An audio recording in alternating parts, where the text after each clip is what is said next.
नमस्कार, KP news 24/7 में आपका स्वागत है। मैं अश्विनी। आइए देखते हैं इस वक्त के मुख्य समाचार। भाजपा ने राष्ट्रीय कार्यकारिणी बैठक से फूंका विधानसभा चुनाव का बिगुल। अगले 15 दिनों में पीएम के यूपी में 3 दौरे। आर्यन खान ड्रग्स केस में गहराती जंग। अब वानखेड़े के पिता ने नवाब मलिक पर ठोका मानहानि का केस। बम्बई उच्च न्यायालय ने अनिल देशमुख को 12 नवंबर तक ईडी की हिरासत में भेजा। बिहार के गया में मूर्ति विसर्जन को लेकर हंगामा। फायरिंग में थाना प्रभारी समेत कई लोग जख्मी। चेन्नई में रात भर हुई बारिश से सड़क पर बाढ़। 2015 के बाद फिर बने खराब हालात। 19 नवंबर को होगा सदी का सबसे लंबा चंद्र ग्रहण। दुनिया के अलावा भारत के कई हिस्सों में भी चंद्र ग्रहण देखने को मिलेगा।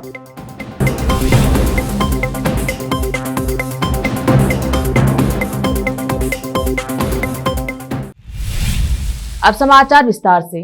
आज शहर बीदर में ईदगाह समिति का चुनाव हुआ। सुबह 8 बजे से शांतिपूर्ण जारी रहा। इस अवसर पर वार्ड नंबर 12 के पार्षद मोहम्मद गौस, जिनके पांव में फ्रैक्चर होने के बावजूद ईदगाह समिति के चुनाव में अपने वोट का इस्तेमाल किया। मोहम्मद गौस को केपी न्यूज के संवाददाता अमजद पाशा ने उन्हें वोट देने में मदद की। उन्होंने केपी न्यूज और अमजद पाशा का धन्यवाद किया। आज मैं ईदगाह कमेटी के इलेक्शन के लिए आया था और मैं केपी न्यूज़ का शुक्रिया अदा करता हूं। उन्होंने जाके मेरे लिए नुमाइंदगी की कि आपका वोट बहुत कीमती है, और उन्होंने जाके रिटर्निंग ऑफिसर को बात करके मेरा पैर फ्रैक्चर रहने के बावजूद भी उन्होंने अपना मेरे लिए बैलेट पेपर ऊपर से ऑफिसर को लेके आने के लिए कहा, और वो बैलेट पेपर लाने के बाद मैं अपना वोट कास्ट किया और मैं 16 वोट कास्ट किया हूँ, वो भी अपने लोगों के लिए। इंशाल्लाह मेरी उम्मीद है कि वो आगे जीत कर ईदगाह के लिए बेहतर से बेहतर काम करे। इतना कहते हुए मैं अपनी बात खत्म करता हूँ। पिछले दिनों आम आदमी पार्टी गुलबर्गा के नेता सईद बाबर मुस्तफा ने अपने पार्टी के दूसरे नेताओं के साथ बेंगलुरु में पूर्व मुख्यमंत्री कुमारस्वामी से मिलकर जनता दल सेकुलर में शामिल हुए थे। उनके गुलबर्गा पहुंचने पर पार्टी के नेता और उनके प्रशंसकों ने उनका और उनके साथियों का भव्य स्वागत किया और उनको बधाई दी। इस अवसर पर सईद बाबर मुस्तफा ने मौजूदा सरकार पर राज्य की बीजेपी सरकार की आलोचना की। साथ ही उन्होंने त्रिपुरा के मुसलमानों के साथ हो रही नाइंसाफी को लेकर चिंता जताई और कहा कि त्रिपुरा घटना के विरोध में वो 8 नवंबर को डीसी कार्यालय में विरोध प्रदर्शन करेंगे। लोगों से उसमें शामिल होने का आग्रह किया। सिख ईसाई इस देश के 4 है सिपाही। बाबा साहब अम्बेडकर ने कॉन्स्टिट्यूशन ने दिया है हमको अधिकार बोलने का और हमारे हक लेने का। तो ये लोग हमारा हक छीन रहे हैं, हमारे को बोलने से रोक रहे हैं, तो हम रुकेंगे नहीं, ना झुकेंगे। इनको अधिकार नहीं है कि हमारा अधिकार छीनने के लिए। हमने इनको आज पावर दिया है तो हमारे अधिकार से दिए, हमारे वोट से दिए। आज इन्होंने हमारे साथ गद्दारी कर रहे हैं, हमको मालूम है इनको कहाँ पहुँचाना है। तो मैं चाहता हूँ कि गुलबर्गे की आवाम से आप 8 तारीख पीर के दिन सुबह 11 बजे डीसी ऑफिस में आइए। हम एक अच्छे बड़े पैमाने पे एहतजाज करेंगे। त्रिपुरा के अंदर जो मुसलमानों के साथ जो नाइंसाफ़ी हो रही है, आज उनके साथ हो रही है, कल हमारे साथ भी हो सकती है, परसों दूसरों के साथ भी हो सकती है। अगर हम अच्छे एक जिंदा इंसान हैं तो हम बराबर उसके खिलाफ आवाज़ उठाना चाहिए, उसके लिए हमको लड़ना चाहिए, उनका साथ देना चाहिए। जय हिंद, जय कर्नाटक। राष्ट्रीय कार्यकारिणी की बैठक के आगाज के साथ ही भारतीय जनता पार्टी ने विधानसभा चुनाव अभियान का बिगुल फूंक दिया है। राष्ट्रीय कार्यकारिणी की बैठक में 5 राज्यों में होने वाले विधानसभा चुनावों की तैयारियों को लेकर चर्चा और रोड मैप बनाया जा रहा है। तो वहीं दूसरी ओर आगामी दिनों में प्रधानमंत्री नरेंद्र मोदी चुनावी राज्यों में दौरे तेज करने जा रहे हैं। अगर बात करें उत्तर प्रदेश की, तो आगामी 15 दिनों में प्रधानमंत्री 3 दौरे करने जा रहे हैं, जहां वो कई योजनाओं का शिलान्यास करेंगे। इसके अलावा गृह मंत्री अमित शाह के भी 2 दौरे प्रस्तावित है। आर्यन खान से जुड़े क्रूज ड्रग्स केस में महाराष्ट्र के मंत्री एवं एनसीपी नेता नवाब मलिक और एनसीबी अफसर समीर वानखेड़े के बीच घमासान तेज होता जा रहा है। नवाब मलिक लगातार वानखेड़े के खिलाफ गंभीर आरोप लगा रहे हैं। इस बीच समीर वानखेड़े के पिता ने नवाब मलिक के खिलाफ मानहानि का मुकदमा दायर किया है। इस मामले में 8 नवंबर को सुनवाई होगी। वानखेड़े के पिता ने नवाब मलिक के खिलाफ 1.25 करोड़ रुपए की मानहानि का केस दर्ज कराया है। वानखेड़े के पिता ने बॉम्बे हाईकोर्ट में सोशल मीडिया पर उनके परिवार के बारे में मीडिया रिपोर्ट्स पर प्रतिबंध लगाने की मांग की है। उनके वकील अरशद शेख है। सोमवार को कोर्ट में मामले की सुनवाई होगी। बंबई उच्च न्यायालय ने महाराष्ट्र के पूर्व गृह मंत्री अनिल देशमुख को न्यायिक हिरासत में भेजने का विशेष अदालत का आदेश रविवार को रद्द कर दिया और उन्हें धन शोधन मामले में 12 नवंबर तक प्रवर्तन निदेशालय की हिरासत में भेज दिया। न्यायमूर्ति माधव जामदार की अवकाशकालीन पीठ ईडी की अर्जी पर सुनवाई कर रही है, जिसमें देशमुख को 14 दिन की न्यायिक हिरासत में भेजने के विशेष अदालत के 6 नवंबर को दिए आदेश को चुनौती दी गई है।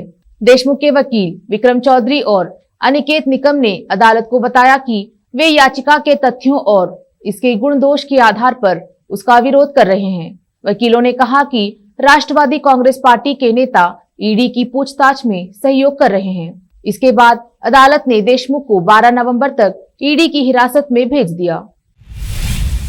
बिहार के गया में मूर्ति विसर्जन के दौरान उपद्रवियों की ओर से कई राउंड फायरिंग की गई। इस दौरान कई लोग घायल हो गए। इस क्रम में टनकुप्पा के थाना प्रभारी को गोली लग गई और वह जख्मी हो गए। घायलों में 2 महिला सहित 2 अन्य शामिल है। बताया जा रहा है कि पुलिस प्रशासन की ओर से तय समय के दौरान मूर्ति विसर्जन में विलंब होने के दौरान पुलिस और मूर्ति विसर्जन करने वाले उपद्रवियों के बीच हिंसक झड़प हुई। उपद्रवियों की ओर से कई राउंड फायरिंग की गई। फायरिंग के क्रम में टनकुप्पा के थाना प्रभारी को पैर में गोली लग गई। 2 अन्य घायलों का इलाज स्वास्थ्य प्राथमिक केंद्र में कराया गया। ये लोग खतरे से बाहर हैं। टनकुप्पा थाना प्रभारी को गोली लगने के बाद अधिक खून निकलने की वजह से आनन फानन में गया के अनुग्रह नारायण मगध मेडिकल कॉलेज एवं अस्पताल में भर्ती कराया गया, जहां पर डॉक्टरों की ओर से इलाज किया जा रहा है। फिलहाल वक्त एक छोटे से ब्रेक का, जल्द लौटेंगे ब्रेक के बाद। हिंदुस्तान के हर कोने में हम हैं मौजूद। 24 घंटे हालात पर गहरी नजर, खबरों से जुड़े चुपते सवालात और आपको दिखाता है धार्मिक, सामाजिक, राजनीतिक, लोकल और इंटरनेशनल न्यूज की सबसे बेहतर कवरेज,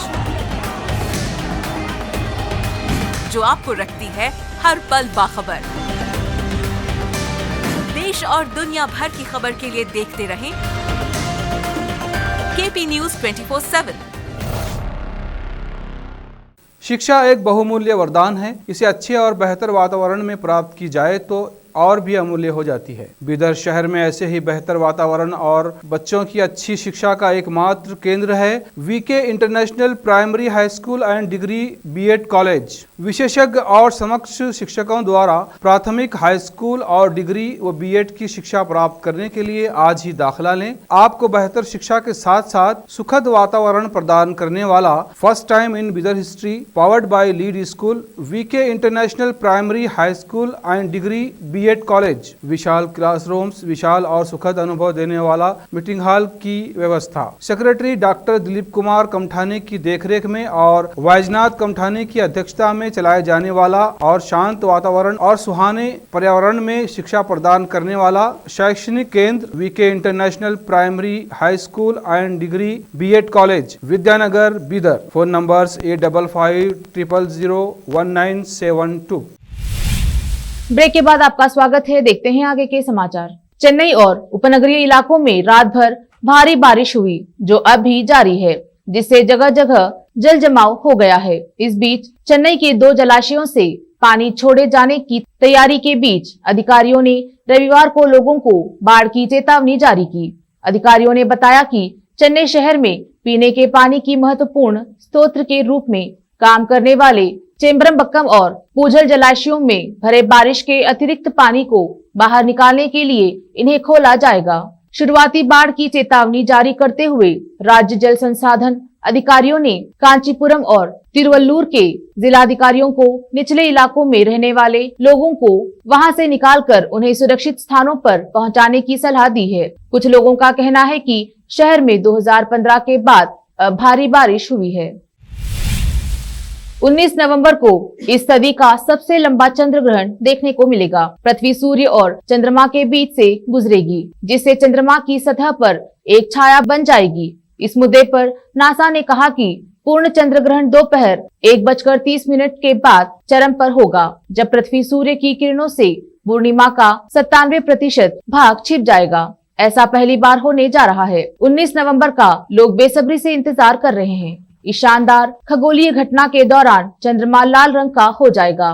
दुनिया के अलावा भारत के कई हिस्सों में भी चंद्र ग्रहण देखने को मिलेगा। प्राप्त जानकारी के मुताबिक चंद्र ग्रहण केवल उन्हीं जगहों पर दिखाई देगा जहां चंद्रमा क्षितिज से ऊपर होता है। असम और अरुणाचल प्रदेश सहित भारत के पूर्वोत्तर राज्यों के लोग इस खगोलीय घटना को देख सकते हैं। अमेरिका के सभी 50 राज्य और मैक्सिको में रहने वाले लोग इसे देख सकेंगे। यह ऑस्ट्रेलिया, पूर्वी एशिया, उत्तरी यूरोप और प्रशांत महासागर क्षेत्र में भी दिखाई देगा। आप भी बेसब्री से इंतजार कीजिए। अगर कुछ अच्छी तस्वीरें हो तो हमें जरूर भेजिए। कानपुर में जीका वायरस का संक्रमण बेकाबू होता जा रहा है। कानपुर में अब तक जीका वायरस के 79 संक्रमित मिल चुके हैं। सिर्फ शनिवार को ही जीका वायरस के 13 मरीज सामने आए हैं।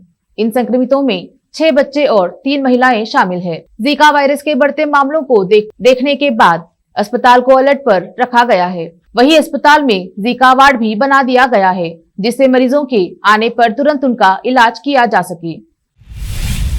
अमिताभ बच्चन को सोशल मीडिया पर खूब एक्टिव देखा जाता है। अमिताभ बच्चन के हर एक पोस्ट को उनके चाहने वाले खूब पसंद करते हैं और उस पर जमकर प्यार बरसाते हैं।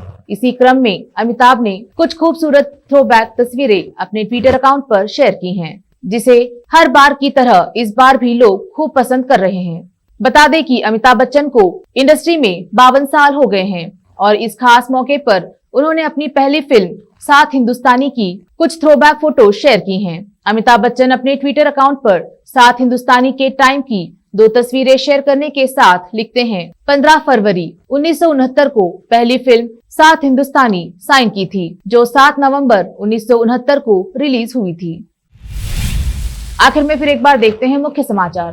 भाजपा ने राष्ट्रीय कार्यकारिणी बैठक से फूंका विधानसभा चुनाव का बिगुल। अगले 15 दिनों में पीएम के यूपी में 3 दौरे। आर्यन खान ड्रग्स केस में गहराती जंग। अब वानखेड़े के पिता ने नवाब मलिक पर ठोका मानहानि का केस। बंबई उच्च न्यायालय ने अनिल देशमुख को 12 नवंबर तक ईडी की हिरासत में भेजा। बिहार के गया में मूर्ति विसर्जन को लेकर हंगामा। फायरिंग में थाना प्रभारी समेत कई लोग जख्मी। चेन्नई में रात भर हुई बारिश से सड़क पर बाढ़। 2015 के बाद फिर बने खराब हालात।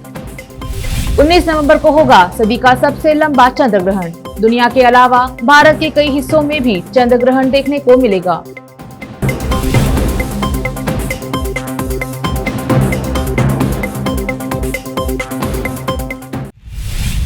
केपी न्यूज में फिलहाल इतना ही। देश प्रदेश के समाचारों के लिए देखते रहिए केपी न्यूज 24/7। धन्यवाद।